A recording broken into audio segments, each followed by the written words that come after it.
James Henry Trotter until he was 4 years old. James Henry Trotter had a happy life. He lived peacefully with his mother and father in a beautiful house beside the sea. There were always plenty of other children for him to play with, and there was the sandy beach for him to run about on, and the ocean to paddle in. It was the perfect life for a small boy. Then one day, James's mother and father went to London to do some shopping, and there a terrible thing happened. Both of them suddenly got eaten up in full daylight.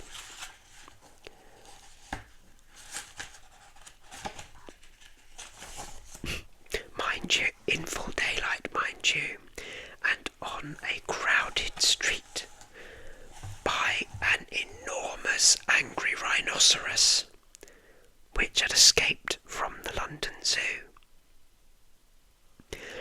Now, this, as you can well imagine, was a rather nasty experience for two such gentle parents. But in the long run, it was far nastier for James than it was for them. Their troubles were all over in a jiffy. They were dead and gone in 35 seconds flat. Poor James, on the other hand, was still very much alive, and all at once he found himself alone and frightened in a vast, unfriendly world. The lovely house by the seaside had to be sold immediately, and the little boy, carrying nothing but a small suitcase containing a pair of pyjamas and a toothbrush, was sent away to live with his two aunts. Their names were Aunt Sponge and Aunt Spiker, and I am sorry to say they were both really horrible people. They were selfish and lazy and cruel, and right from the beginning they started beating poor James for almost no reason at all. They never called him by his real name, but always referred to him as "you disgusting little beast," or "you filthy nuisance," or "you miserable creature." And they certainly never gave him any toys to play with, or any picture books to look at. His room was as bare as a prison cell. They lived, Aunt Sponge, Aunt Spiker, and now James as well, in a strange, ramshackle house on the top of a high hill in the south of England. The hill was so high that from almost anywhere in the garden James could look down and see for miles and miles across a marvellous landscape of woods and fields. And on a very clear day, if he looked in the right direction, he could see a tiny grey dot far away on the horizon, which was the house that he used to live in with his beloved mother and father. And just beyond that, he could see the ocean itself, a long thin streak of blackish blue like a line of ink beneath the rim of the sky.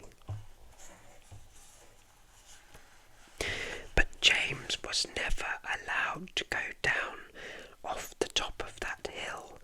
Neither Aunt Sponge nor Aunt Spiker could ever be bothered to take him out herself, not even for a small walk or a picnic, and he certainly wasn't permitted to go alone.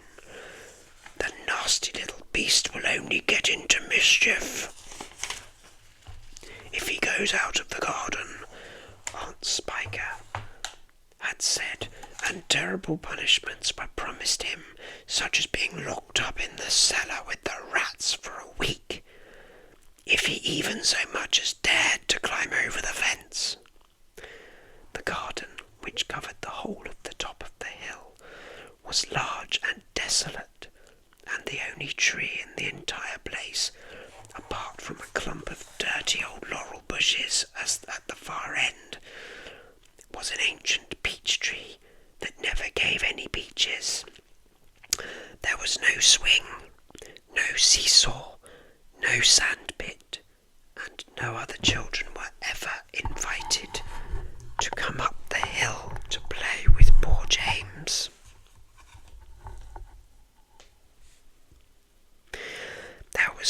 There wasn't so much as a dog or a cat around to keep him company, and as time went on, he became sadder and sadder and more lonely, and he used to spend hours every day standing at the bottom of the garden gazing wistfully at the lovely but forbidden world of woods and fields and ocean that was spread out below him like a magic carpet.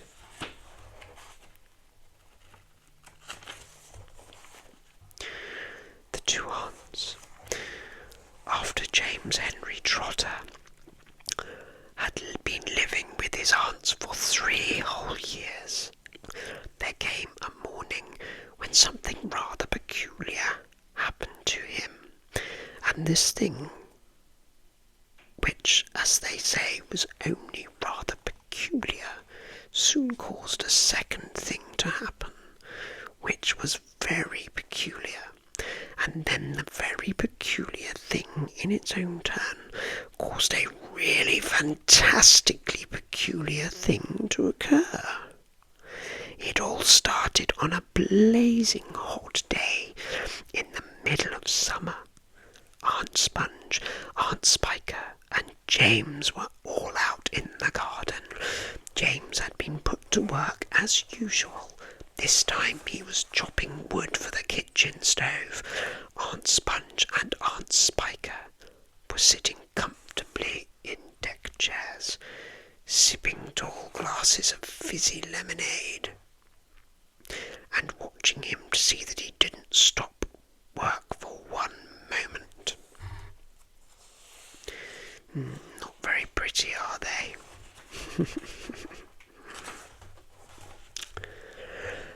Aunt Sponge was quite large and very short. She had small, biggy eyes, a dark sunken mouth, and a face that looked like a great, soggy, overboiled cabbage. Just in case you didn't know which one we were talking about, Aunt Spiker, on the other hand, Aunt Spiker, on the other hand, was tall and bony, and she wore steel-rimmed spectacles that fixed onto the end of her nose. With a clip, she had an annoying voice and long, wet, narrow lips, and whenever she got angry or excited, little flecks of spit would come shooting out of her mouth as she talked. And there they sat, these two ghastly aunts, sipping their drinks every now and again, screaming at James to chop faster and faster. They also talked about themselves, each one saying how beautiful she thought she was. Aunt Sponge had a long-handled mirror on her lap, and she kept picking it up and gazing at her own hideous face. I look and smell, Aunt Sponge declared, as lovely as a rose. Just feast your eyes upon my face, observe my shapely nose. Just feast upon my... Yes, read that bit already. Behold, I'm so sorry everyone, behold my heavenly silky locks. And if I take off both my socks looks, you'll see my dainty toes. But don't forget, Aunt Spiker cried, how much your tummy shows. Aunt Sponge went red. Aunt Spiker said, my sweet, you cannot win. Behold my curvy shape, my teeth, my charming grin. Beautiful, isn't she?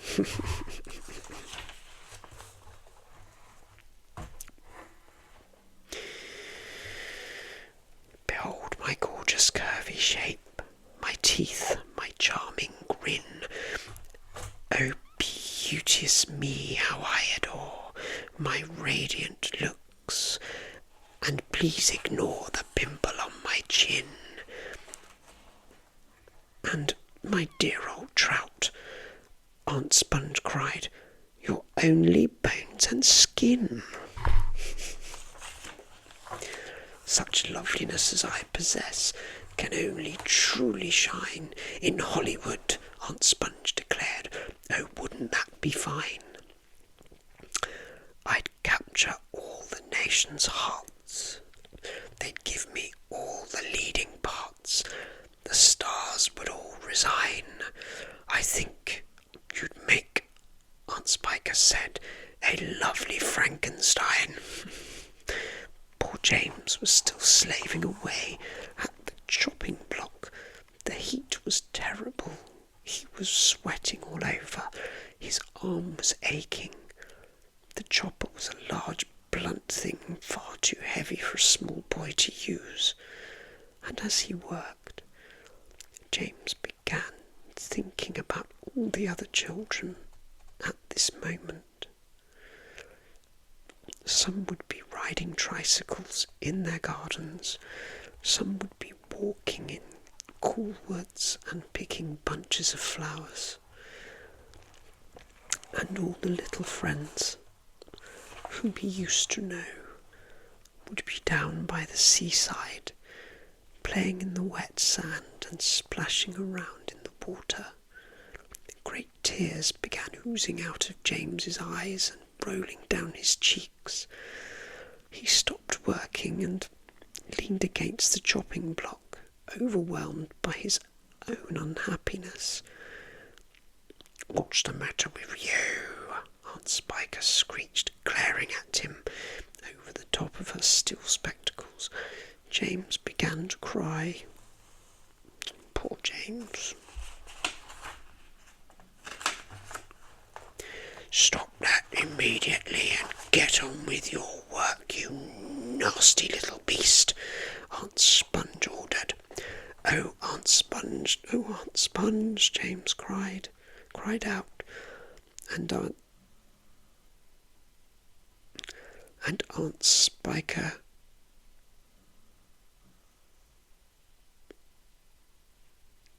couldn't we all please just for once go down to the seaside on a bus? It isn't very far, and I feel so hot and awful and lonely. Why, you lazy, good-for-nothing brute, Aunt Spiker shouted. Beat him, cried Aunt Sponge. I certainly will, Aunt Spiker snapped. She glared at James, and James looked back at her with large, frightened eyes. I shall beat you later on in the day when I don't feel so hot, she said. And now, get out of my sight, you disgusting little worm, and give me some peace. James turned around and ran. He ran off as fast as he could to the far end of the garden and hid himself behind that clump of dirty old laurel bushes that we mentioned earlier on. Then he covered his face with his hands and began to cry and cry. Ooh. Chapter 3, The Old Man. It was at this point that the first thing of all, the rather peculiar thing that led to so many other much more peculiar things happened to him. For suddenly, just behind him, James heard a rustling of leaves. He turned around and saw an old man in a funny dark green suit emerging from the bushes. He was a very small old man, but he had a huge bald head and a face that was covered all over with bristly black whiskers.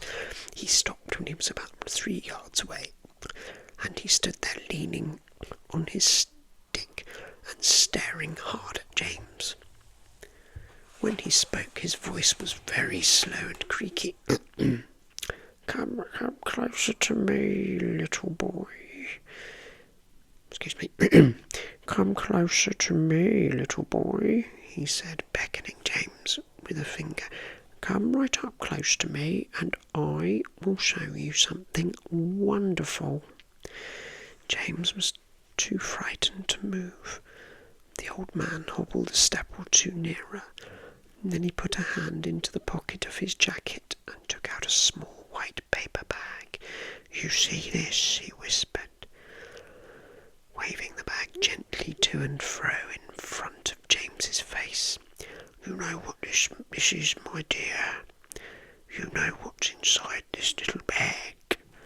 Then he came nearer still, leaning forward and pushing his face so close to James that James could feel breath flowing on his cheeks. The breath smelled musty and stale and slightly mildewed, like air in an old cellar. Take a look, my dear, he said, opening the bag and tilting it towards James. Inside it, James could see a mass of tiny green things that looked like little stones or crystals, each one about the size of a grain of rice. They were extraordinarily beautiful, and there was a strange brightness about them, a sort of luminous quality that made them glow and sparkle in the most wonderful way. Listen to them, the old man whispered. Listen to them move. James stared into the bag, and sure enough, there was a faint rustling sound coming up from inside it. And then he noticed that all the thousands of little green things were slowly, very slowly, stirring about and moving over each other, as though they were alive. There's more power and magic in those things in there than in all the rest of the world put together, the old man said softly. What are they? James murmured, finding his voice at last. Where do they come from? Ah, the old man whispered. You'd never guess that. He was crouching a little now, and pushing his face still closer and closer to James until the tip of his long nose was actually touching the skin on James' forehead. Then suddenly he jumped back, began waving his stick madly in the air. Crocodile tongues, he cried, 1,000 long slimy crocodile tongues, boiled up in the skull of a dead witch for 20 days and nights, with the eyeballs of a lizard, and the fingers of a young monkey, the gizzard of a pig, the beak of a green parrot, the juice of a porcupine, and 3 spoonfuls of sugar. Stew for another week, and then let the moon do the rest. All at once, he pushed the white paper bag into James's hands and said, Here, you take it, it's yours. Chapter 4. The Little Green Things. James Henry Trotter stood there clutching the bag and staring at the old man. And now the old man said, All you've got to do is this. Take a large jug of water and pour all the little green things into it.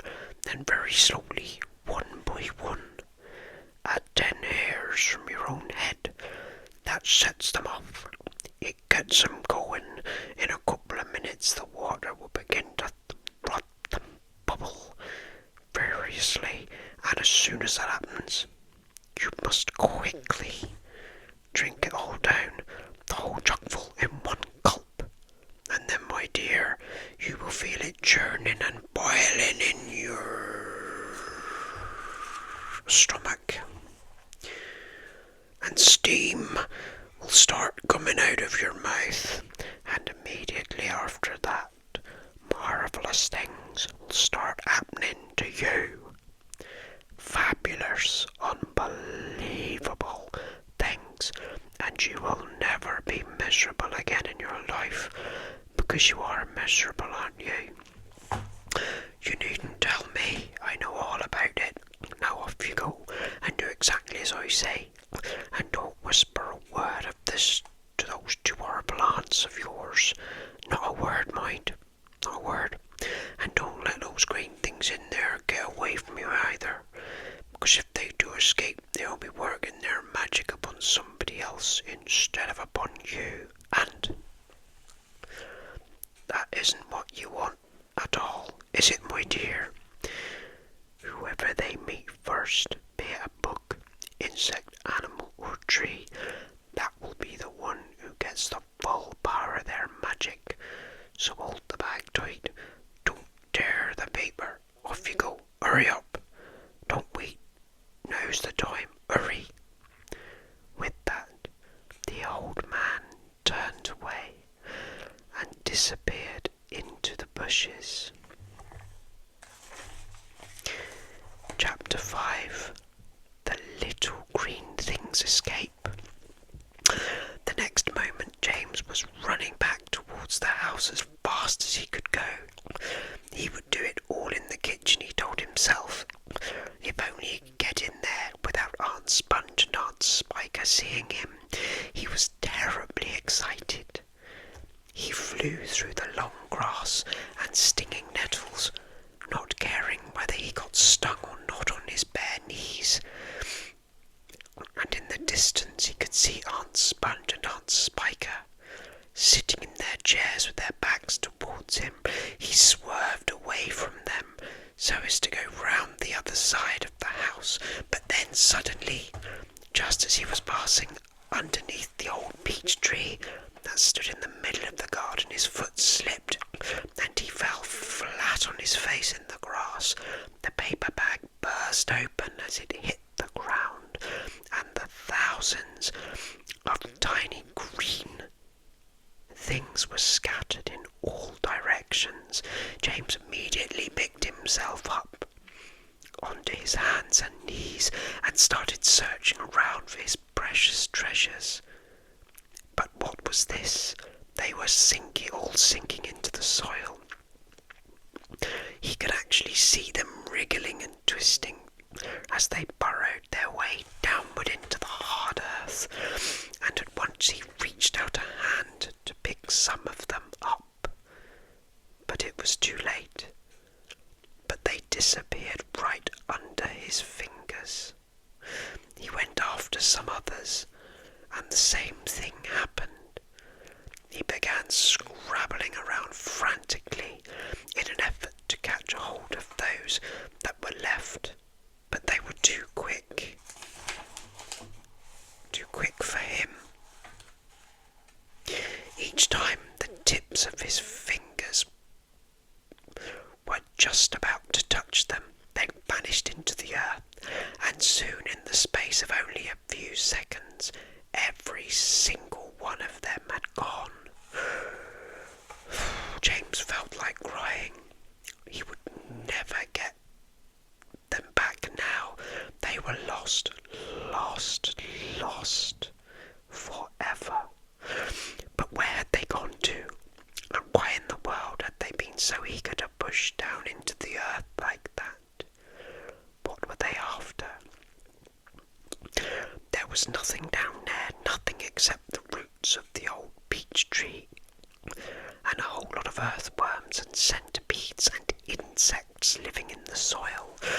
But what was it that the old man had said? Whoever they meet first, be it a bug, insect, animal, or tree, that will be the one who gets the full power of their magic. Good heavens, thought James, what is going to happen in that case if they do meet an earthworm or a centipede or a spider? And what if they do go out into the roots of the peach tree?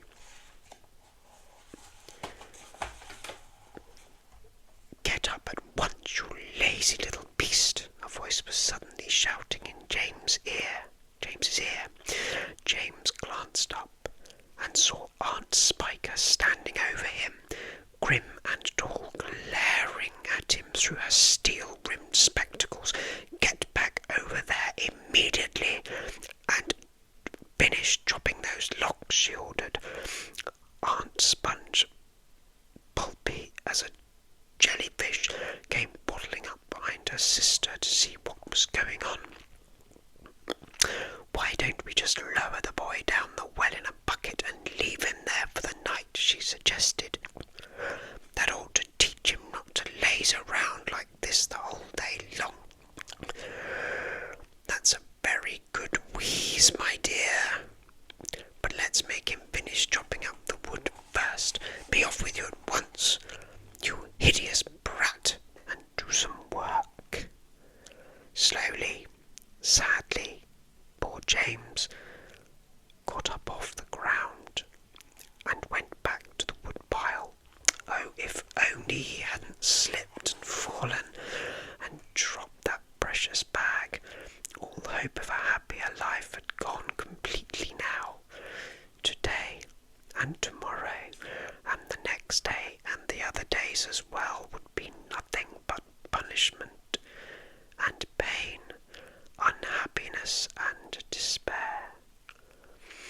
He picked up the chopper and was just about to start chopping away again when he heard a shout behind him that made him stop and turn.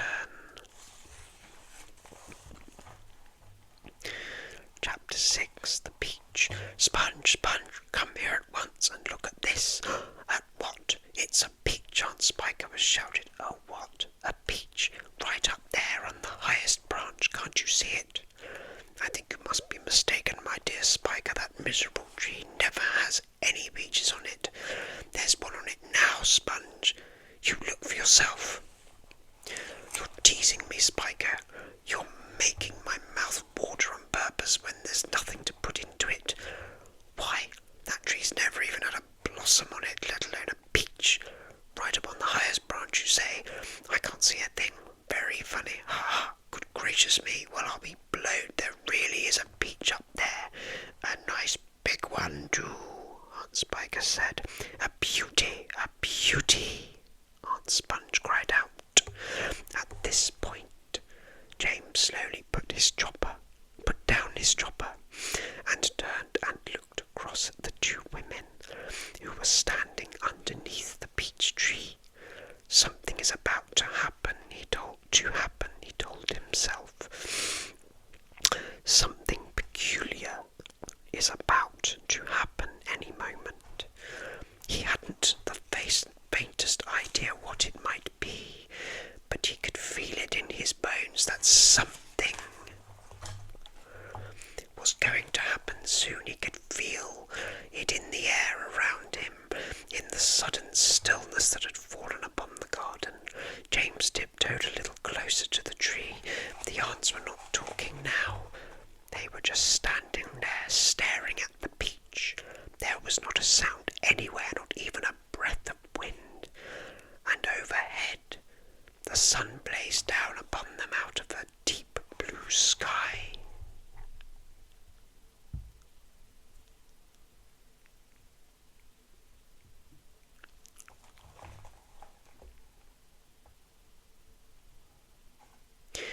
It looks ripe to me, Aunt Spiker said, breaking the silence. Then why don't we eat it? Aunt Sponge suggested, licking her thick lips. We can have half each. Hey, you, James, come over here at once and climb this tree. James came running over. I want you to pick that peach up there on the highest branch, Aunt Sponge went on. Can you see it? Yes, Aunt Sponge, I can see it, and don't you dare eat any of it yourself. Your Aunt Spiker and I are going to have it.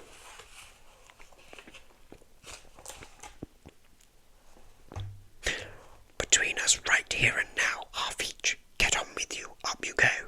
James crossed over to the tree trunk. Stop, Aunt Spiker said quickly. Hold everything. She was staring up into the branches with her mouth wide open and her eyes bulging, as though she had seen a ghost. Look, she said. Look, Sponge, look. What's the matter with you? Aunt Sponge demanded. It's growing, Aunt Spiker cried. It's getting bigger and bigger. What is? The peach? Of course you're joking. Well, look for yourself. But my dear Spiker, that's perfectly ridiculous. But my dear Spiker, that's perfectly ridiculous. That's impossible. That's... Now wait just a minute. No. That can't be right. No. Yes. Great Scott. The thing really is growing. It's nearly twice as big already, Aunt Spiker shouted. It can't be true. It is true. It must be a miracle. Watch it. I am watching it. Great heavens alive, Aunt Spiker yelled. I can actually see the thing bulging.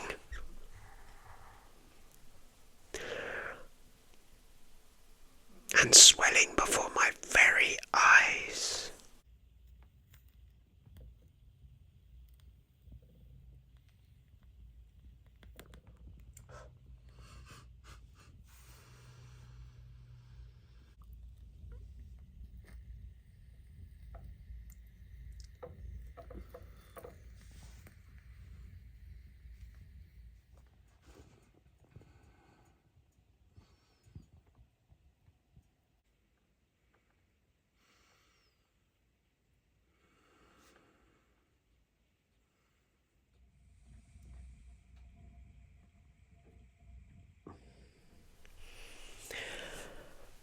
Chapter 8. Roll up. The news that a peach almost as big as a house had suddenly appeared in someone's garden spread like wildfire across the countryside, and the next day a stream of people came scrambling up the hill to gaze upon this marvel. Quickly, Aunt Sponge and Aunt Spiker called in carpenters and had them build a strong fence around the peach to save it from the crowd, and at the same time these two crafty women stationed themselves at the front gate with a large bunch of tickets and started charging everyone for coming in.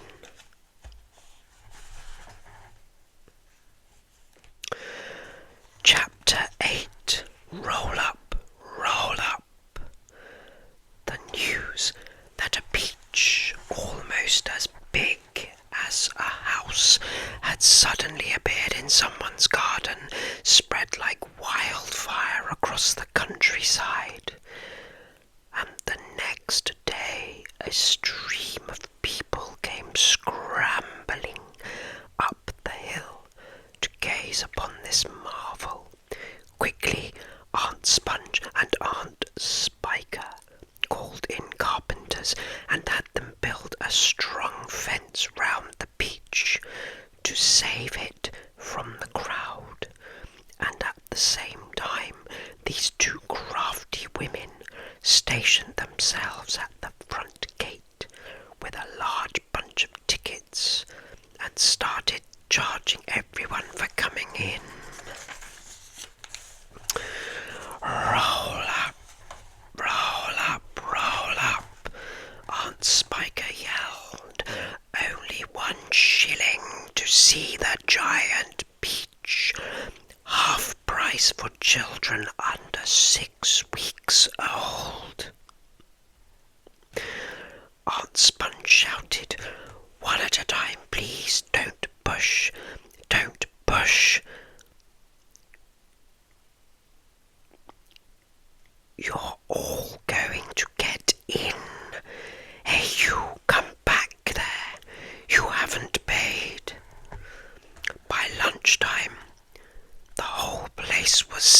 seething.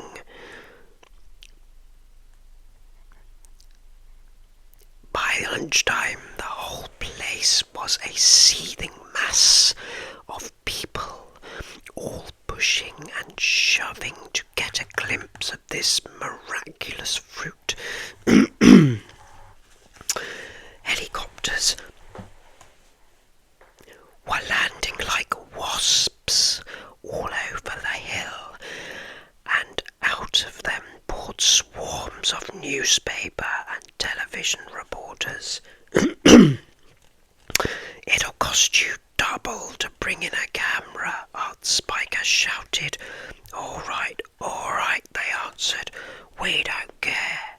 And the money came rolling into the pockets of the two greedy aunts.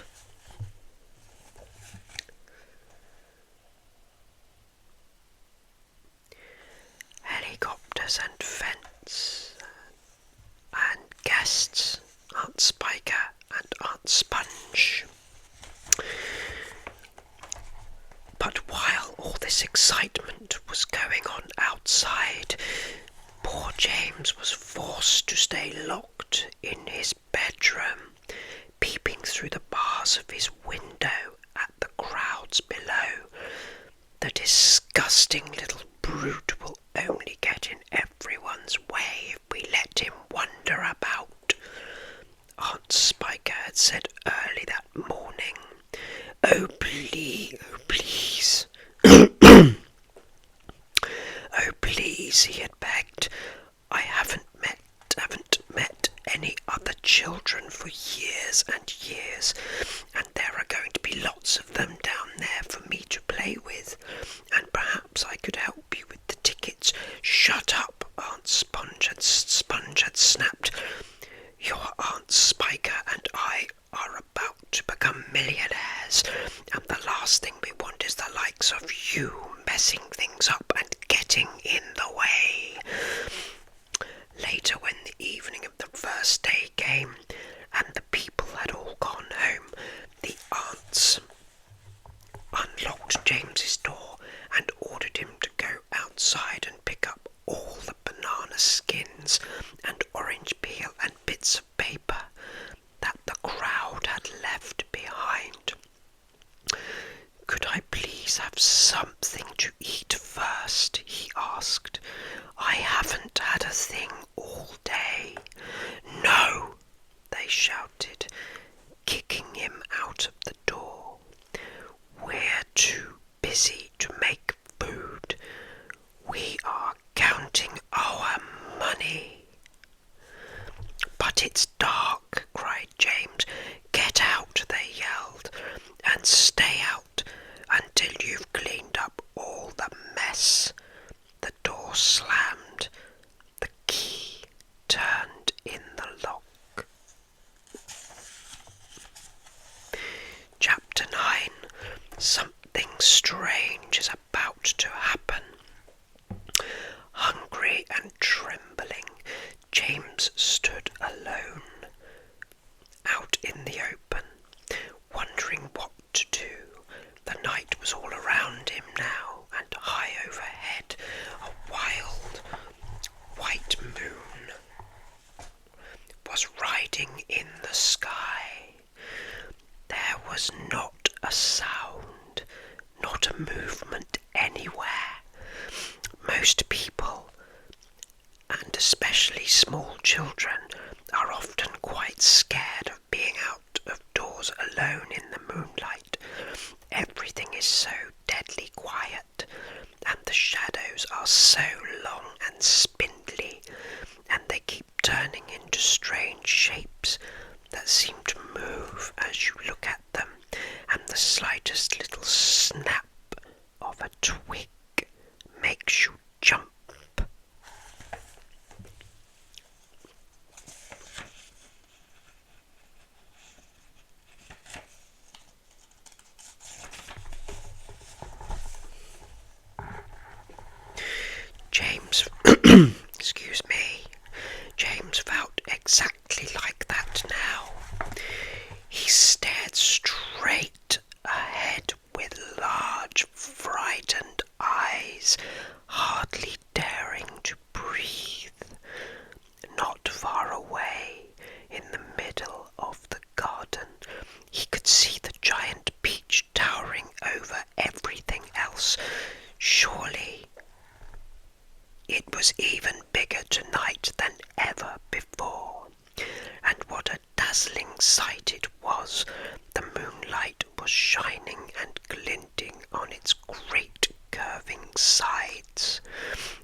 silver ball lying there in the grass, silent, mysterious, and wonderful.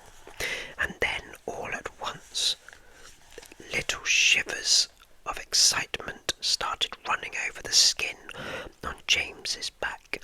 Something else, he told himself, something stranger than ever this time is about to happen to me again soon. He was sure of it. He could feel it coming. He looked around him, wondering what on earth it was going to be. The garden lay soft and silver in the moonlight. The grass was wet with dew, and a million dewdrops were sparkling and twinkling like diamonds around his feet. And now suddenly the whole place, the whole garden, seemed to be alive with magic, almost without knowing what he was doing. As though drawn by some powerful magnet, James Henry Trotter started walking slowly towards the giant peach.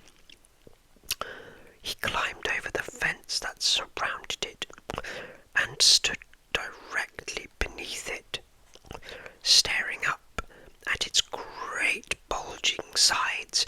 He put out a hand and touched it gently with the tip of one finger. It felt soft and warm and slightly furry, like the skin of a baby mouse. He moved a step closer and rubbed his cheek lightly against the soft skin, and then suddenly, while he was doing this, he happened to notice that right beside him and below him, close to the ground, there was a hole in the side of the peach.